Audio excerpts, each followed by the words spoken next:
بسم الله الرحمن الرحيم.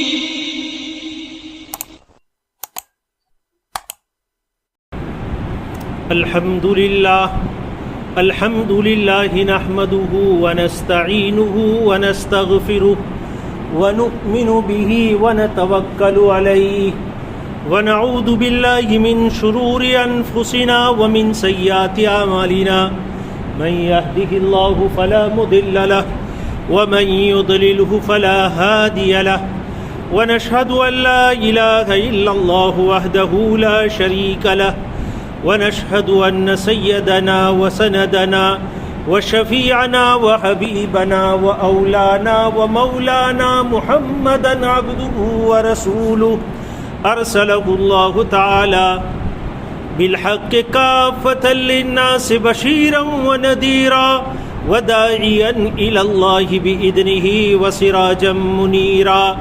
أما بعد فأعوذ بالله من الشيطان الرجيم. لئن شكرتم لأزيدنكم ولئن كفرتم إن عذابي لشديد. وعن أبي هريرة رضي الله تعالى عنه أنه سمع النبي صلى الله عليه وسلم يقول إن ثلاثة من بني إسرائيل أبرص وأقرع وأعمى فأراد الله أن يبتليهم فبعث إليهم ملكا فأتى الأبرص فقال أي شيء أحب إليك؟ قال لون حسن وجلد حسن ويذهب عني الذي قد كدرني الناس به. قال فمسحه فذهب عنه قدره فعوتي لونا حسنا وجلدا حسنا. قال فأي المال أحب إليك؟ قال الإبل أو البقر.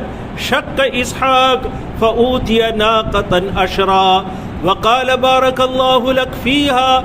قال فأتى الأقرع فقال أي شيء أحب إليك؟ قال شعر حسن ويده أن الذي قد قدرني الناس به. فمسحه فذهب عنه وعوتي شعرا حسنا. فقال أي المال أحب إليك؟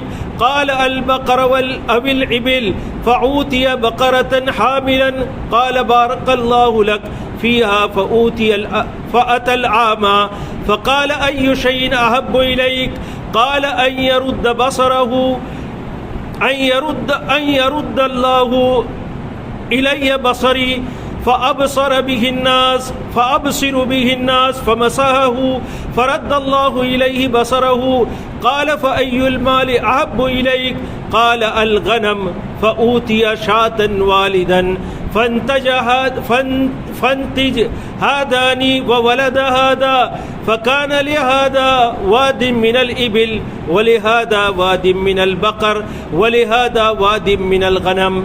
قال ثم إنه أتى الأبرص في صورته وهيئته فقال رجل مسكين قد انقطعت بي الجبال في سفري فلا بلوغ لي اليوم إلا بالله ثم بك. أسألك بالذي آتاك اللون الحسن والجلد الحسن والمال بعيرا أتبلغ به في سفري. فقال الحقوق كثيرة. فقال كأني أعرفك ألم تكن أبرص يقدرك الناس فقيرا فآتاك الله مالا؟ فقال إنما ورثت هذا المال كابرا عن كابر. فقال إن كنت كاذبا فصيرك الله إلى ما كنت. فأتى الأقرع في صورته فقال له مثل ما قال لهذا ورد عليه مثل ما رد عليه هذا. فقال إن كنت كاذبا فصيرك الله إلى ما كنت. قال وأتى الأعمى في صورته فقال رجل مسكين وابن سبيل قد انقطعت بي الجبال في سفري فلا بلاغ لي اليوم إلا بالله ثم بك. أسألك بالذي رد عليك بصرك شاة أتبلغ بها في سفري. فقال قد كنت أعمى فرد الله إلي بصري فخذ ما شئت ودع ما شئت فوالله لا أجحدك اليوم بشيء أخذته لله فقال أمسك مالك فإنما ابتليتم فقد رضي الله عنك وسخط على صاحبك حديث صحيح متفق عليه أو كما قال عليه الصلاة والسلام صدق الله مولانا العظيم وصدق رسوله النبي الكريم ونحن على ذلك من الشاهدين ومن الشاكرين والحمد لله رب العالمين. محترم سامعین کرام، یہ حضرت ابو ہریرہ رضی اللہ تعالیٰ عنہ کی ایک حدیث ہے، طویل حدیث ہے، اور امام مسلم اور امام بخاری رحمۃ اللہ علیہ دونوں نے اس کو نقل کیا ہے. یہ بہت طویل حدیث ہے اور اس میں بڑے اسباق ہیں، سیکھنے کی، سمجھنے کی چیزیں ہمارے لیے. اللہ کے رسول صلی اللہ علیہ وسلم نے اس حدیث میں بنی اسرائیل کے 3 لوگوں کا ایک قصہ بیان کیا ہے. بہت سے قصے حدیث میں رسول اللہ صلی اللہ علیہ وسلم نے بنی اسرائیل کے بیان کیے ہیں، ہماری عبرت کے لیے، ہماری سمجھ کے لیے، ہماری سیکھنے کے لیے. ایسے ہی ایک قصہ ہے بنی اسرائیل کے 3 لوگوں کا.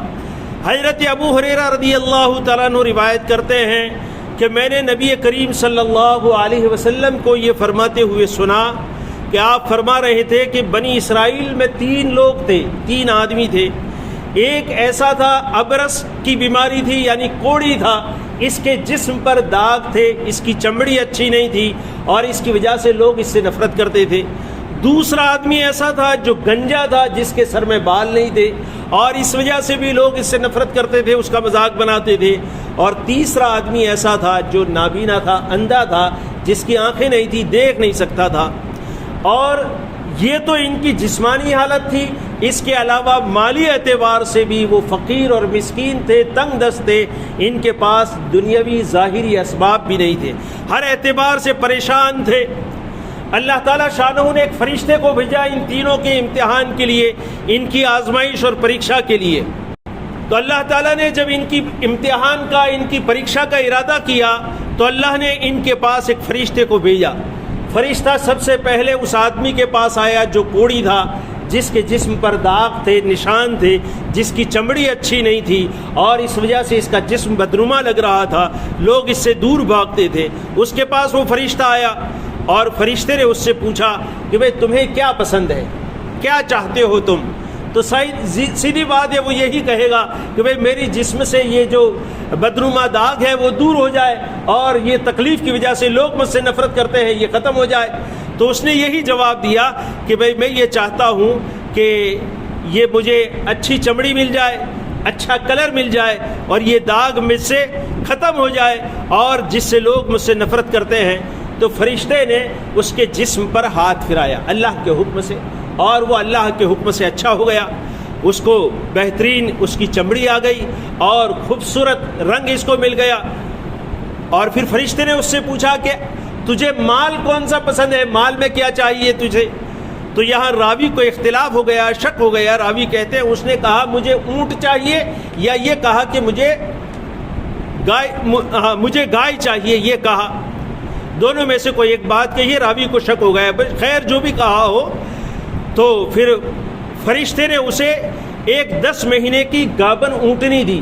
10 مہینے کی گابن اونٹنی دی. گابن اونٹنی سے مراد کہ بھئی یہ گابن ہے، قریب میں وہ بچہ دے گی اور اس سے اس کی آگے نسل بڑھے گی اور یہ مال بھی بڑھے گا اس کا.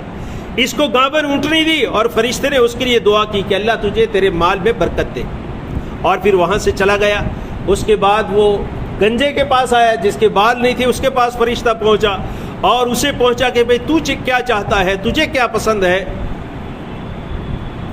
تو اس نے کہا کہ بھئی مجھے اچھے بال چاہیے، میرے بال اچھے ہو جائے اور یہ میرا گنجا پن جو دور ہو جائے اور لوگ مجھ سے نفرت کرتے ہیں وہ ختم ہو جائے، بھئی یہ چاہتا ہوں. فرشتے نے اس کے لیے اس کے سر پر بھی ہاتھ پھیرا. اللہ کے حکم سے اس کا گنجا پن دور ہو گیا، بہترین قسم کے بال اس کے سر پر آ گئے، خوشنما نظر آنے لگا. پھر اس سے دریافت کیا کہ بھئی مال میں تجھے کیا چاہیے؟ تو اس نے کہا کہ بھئی مجھے گائے چاہیے، گائے مجھے زیادہ پسند ہے. فرشتے نے اسے 10 مہینے کی ایک گابن گائے عطا کی اور اس کے لیے برکت کی دعا کی کہ اللہ تعالیٰ تیرے اس مال میں تجھے برکت عطا کرے. اور پھر وہاں سے آگے چلا اور اندھے کے پاس پہنچا فرشتہ. اندھے سے پوچھا کہ بھئی تو کیا چاہتا ہے, کیا پسند کرتا ہے؟ اندھے نے کہا کہ میں یہ چاہتا ہوں کہ اللہ تعالیٰ مجھے بینائی دے, میرے آنکھوں کی روشنی آ جائے تاکہ میں دنیا کی خوبصورتی, دنیا خوشنما دنیا کو دیکھ سکوں. فرشتے نے اس کی آنکھوں پر ہاتھ پھرایا, اللہ کے حکم سے اس کی روشنی آ گئی, وہ دیکھنے لگا. پھر فرشتے نے پوچھا کہ بھئی تو کیا چاہتا ہے, کون سا مال تجھے پسند ہے؟ تو اس نے کہا مجھے بکریاں پسند ہیں. فرشتے نے اسے ایک گابن بکری عطا کی اور پھر وہاں سے وہ آگے چلا. کچھ دن کے بعد ہر ایک کے مال میں, چونکہ فرشتے کی دعا تھی اور یہ اللہ کی طرف سے نظام تھا, ہر ایک کے مال میں برکت ہوئی. اس کے جس کو اونٹنی دی گئی تھی اس کو ایک پورا میدان اونٹنیوں سے بھر گیا, اس کے پاس اتنا مال, اس کی یعنی اتنی برکت ہوئی. دوسرے جس کو گائے دی گئی تھی اس کا پورا میدان گایوں سے بھر گیا, اتنا مال اور اتنی گائے اس کے پاس ہو گئی. جسے بکری دی گئی تھی اس کا پورا میدان بکریوں سے بھر گیا, اتنا مال اس کے پاس ہو گیا. اللہ تعالیٰ نے پھر فرشتے کو ان تینوں کے پاس بھیجا. روایت کے الفاظ یہ ہے کہ فرشتہ اسی حالت پر, یعنی جب کوڑی کے پاس گیا تو اسی حالت پر, یعنی جو کوڑی کی جو حالت تھی اسی طرح حالت پر, خستہ حالت میں, اور اس کی جسم پر داغ تھے اور کپڑے بھی اچھے نہیں تھے, اور اس حالت کے اندر اس کے پاس پہنچا. اور اس نے کہا کہ میں مسکین آدمی ہوں, ضرورت مند ہوں, سفر میں نکلا تھا لیکن سفر کا توشہ میرا ختم ہو گیا ہے.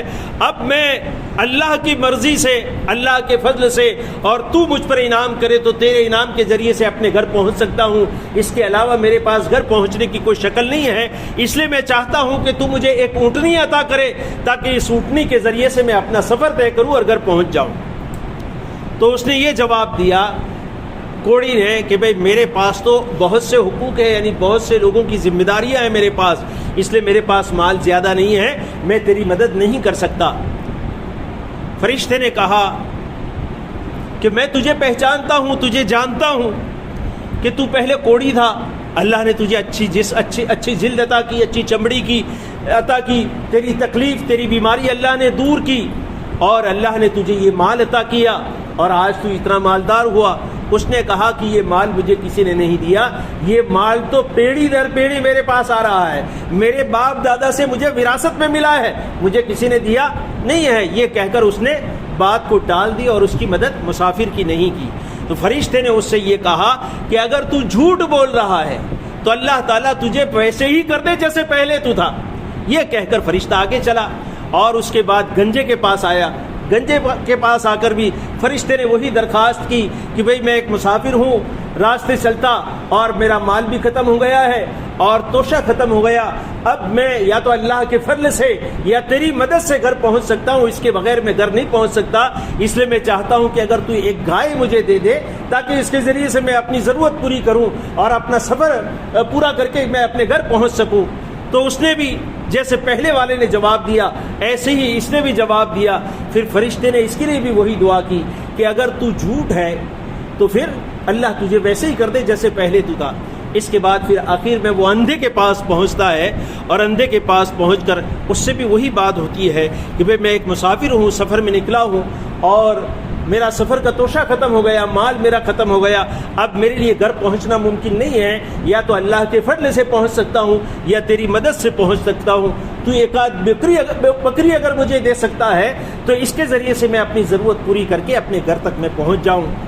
تو اس نے کہا کہ بھئی میں نابینا تھا, آنکھیں نہیں تھی, اللہ نے فضل فرما کر مجھے آنکھیں عطا فرمائی, میرے پاس مال نہیں تھا, اللہ ہی کا یہ فضل ہے, اللہ نے یہ سارا مال مجھے عطا کیا ہے, اور آج تو اللہ کے نام پر سوال کر رہا ہے تو اس میں سے جو چاہے تو لے لے اور جو چاہے چھوڑ دے, جو بھی تو اس میں سے لے گا میں کبھی تیرے ساتھ اس میں رکاوٹ نہیں پیدا کروں گا یا تجھے روکوں گا نہیں اور تیرے ساتھ جھگڑا نہیں کروں گا, تو جو چاہے اس میں سے لے سکتا ہے اور لے کر تو اپنا کام پورا کر لے, اپنی ضرورت پوری کر لے. فرشتے نے کہا تیرا مال تجھے مبارک ہو، میں تیرا مال لینے کے لیے نہیں آیا ہوں، بلکہ اللہ تعالیٰ خوب برکت دے تیرے مال میں، یہ تو تم سب کا امتحان تھا، تمہارے پہلے 2 دوستوں کا بھی امتحان تھا اور تیرا بھی امتحان تھا، لیکن تو اللہ کے امتحان میں کامیاب ہوا، اللہ تجھ سے راضی ہو گیا، اور تیرے پہلے 2 دوستوں سے اللہ تعالیٰ ناراض ہوا اور انہوں نے اللہ کی ناشکری کی۔ دوستو یہ ہے اس حدیث پاک کا ترجمہ۔ اب اس میں سے کیا اسباق ہے ہمارے لیے، کیا چیزیں ہمارے لیے سیکھنے کی ہے، اسے انشاءاللہ آئندہ عرض کریں گے۔ وآخر دعوانا ان الحمد للہ رب العالمین۔